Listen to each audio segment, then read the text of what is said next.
Hello students, आज हम देखेंगे one of the favourite topics of CUET, जो कि उससे हो सकता है कि मुझे ऐसा लग रहा है कि इस साल सवाल आ सकता है. So that is the conflict over languages which happened just after the independence, that is in the year of 1947. तो क्या था ये कॉन्फ्लिक्ट, चलिए देखते हैं. तो सबसे पहली बात तो there were certain problems which India was facing right after independence. तो सबसे पहले था भाई partition, and second there was integration of states, की किस तरीके से सारे स्टेट्स को, सारे ब्रिटिश प्रोविंसेस को हम एक इंडिया जैसे एक टेरिटरी में हम लोकेट कर सके. There was the issue of Kashmir, issue of Junagadh and issue of Hyderabad. But आज हम देखने वाले हैं the third problem which India was facing right after independence, that was how to form the internal boundaries within India.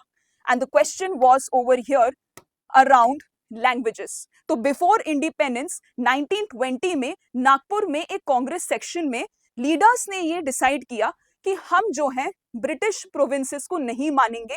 We are going to align the territories within India based on languages. But क्या हुआ, after independence Congress के leaders को लगा कि भाई अभी जो है जस्ट अभी नेशन इंडिपेंडेंट हुआ ही है, we are facing a lot of socio economic problems. उसके साथ साथ people had also faced the issue of partition. तो क्या this is the right time to bring in the internal boundaries based on languages? क्योंकि languages एक बहुत ही sensitive topic है India में. तो उस बेसिस में क्या हमको स्टेट्स को रीऑर्गेनाइज करना चाहिए कि नहीं, that was the question which arised after India got independence. ठीक है, उसके बाद जो है कुछ कमीशंस फॉर्म किए गए. तो 1948 में दो कमीशंस आई. सबसे पहले आया द धर कमीशन. ये बनाया गया था बाय जस्टिस एस के धर. गवर्नमेंट ने जस्टिस एस के धर को बोला कि आप जरा स्टडी करिए और हमें बताइए कि क्या हमको लैंग्वेजेस के बेसिस पे स्टेट्स बनाने चाहिए कि नहीं.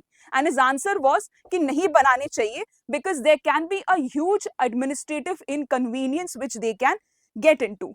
उसके बाद आई जेवीपी कमीशन, जो कि आई थी 1948 में. JVP that is Jawaharlal Nehru, Vallabh भाई Patel and Pattabhi Sitaramayya.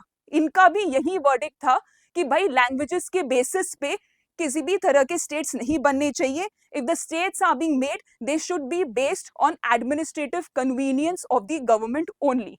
But protest शुरू हो चुके थे, डिबेट आगे बढ़ने लगी थी, और सबसे जो ज्यादा जो मेजर तादाद में जो प्रोटेस्ट हुआ था दैट वाज इन साउथ. और सबसे ज्यादा जो मूवमेंट किया था वो किया था आंध्र प्रदेश के लोगों ने, जिसका मूवमेंट का नाम है विशाल आंध्रा प्रोटेस्ट, विशाल आंध्रा मूवमेंट.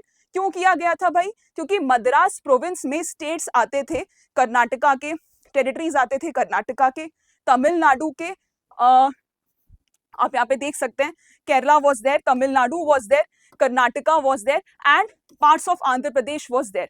तो यहाँ पे एक लीडर इमर्ज हुए, पोती श्रीरामुल्लू. यहाँ पे आप देख सकते हैं पोती श्रीरामुल्लू के नाम से एक कांग्रेस लीडर ने जो है अनशन पे बैठे. He went on hunger strike and unfortunately in the year of 1952 he died because of the hunger strike. तो पोती श्रीरामुल्लू के डेथ के वजह से जो है ये जो लैंग्वेज के ऊपर जो कॉन्फ्लिक्ट था वो और ज्यादा बढ़ गया. And the government was pressurised to form the state reorganization committee in the year of 1953.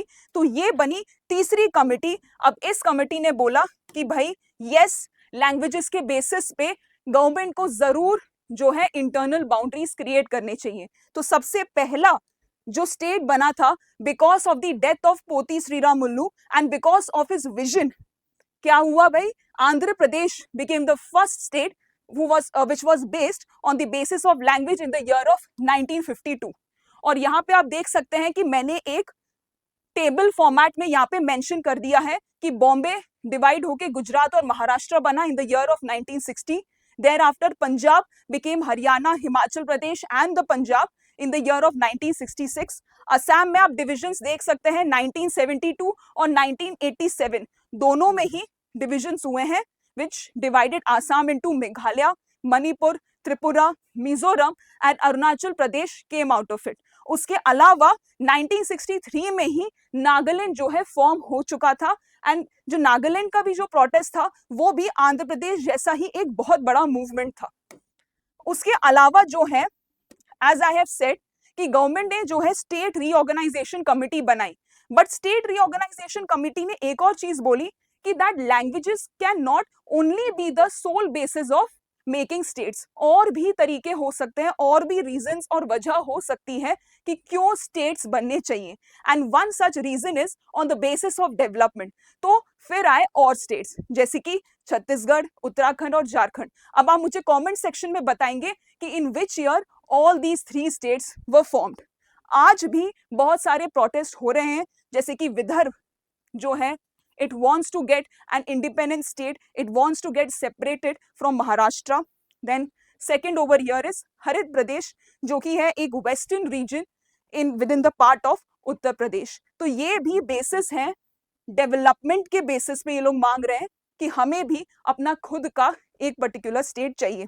तो बच्चों, अब ये एक क्वेश्चन आपके दिमाग में आना चाहिए कि दैट कांग्रेस जो है इतनी पावरफुल पार्टी थी राइट आफ्टर द इंडिपेंडेंस, तो क्यों ये इतने सारे प्रोटेस्ट और इतने सारे अपोजिंग व्यू को उन्होंने एक्सेप्ट किया? वो चाहते तो वो इजिली इन अपोजिंग व्यूज को हटा सकते थे, but the answer lies in democracy. See बच्चों, democracy is a way of life, ठीक है ना? ये सिर्फ एक मियर प्रिंसिपल नहीं है जो कि कॉन्स्टिट्यूशन में लिखी गई है, ठीक है? तो लीडर्स को ये लगा कि अगर हम अपोजिंग व्यूज को भी अपने तरफ ले लेंगे, so what we are expanding, we are actually expanding